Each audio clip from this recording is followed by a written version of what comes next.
भगवान भोलेनाथ का पवित्र माह सावन। श्रावण मास के प्रारंभ होते ही सनातन धर्म में व्रत और त्योहारों की भी शुरुआत हो जाती है। इस बार श्रावण मास की शुरुआत और अंत सोमवार से ही हो रहा है, जो शिव भक्तों के लिए विशेष फलदायी है। ऐसे में मनोवांछित फल प्राप्ति के लिए मंदिरों में, घरों में बड़े ही श्रद्धा भाव के साथ भगवान शिव का रुद्राभिषेक किया जाता है। ऐसा कहा जाता है कि रुद्राभिषेक करने से भगवान भोलेनाथ अतिशीघ्र प्रसन्न होते हैं। सावन का पहला सोमवार जहां 6 जुलाई से शुरू हो रहा है, वहीं अंतिम सोमवार 3 अगस्त को है। इस बार सावन में 5 सोमवार हैं। सावन के तीसरे सोमवार को अमावस्या का शुभ योग है, जो कि शिव पूजा के साथ साथ पितृ पूजा के लिए भी बड़ा ही शुभकारी माना जाता है। वहीं सावन 2020 के चौथे सोमवार को प्रातः स्मरणीय गोस्वामी तुलसीदास जी की भी जयंती है और सावन के अंतिम सोमवार को भाई बहन का पवित्र बंधन, रक्षाबंधन का त्योहार है।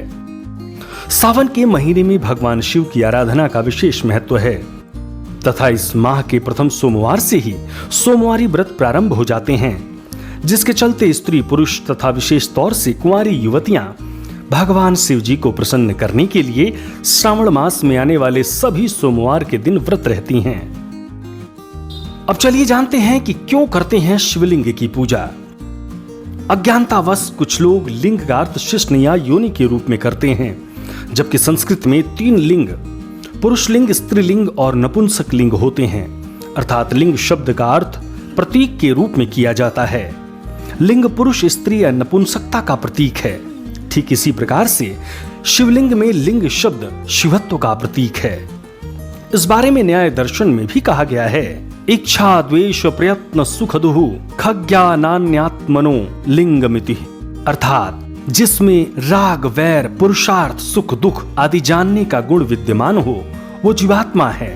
और ये सभी राग, द्वेष आदि जीवात्मा के लिंग अर्थात कर्म के गुण ही तो हैं। स्कंद पुराण के अनुसार आकाश स्वयं लिंग ही है, जिसका पृष्ठ या आधार पृथ्वी है।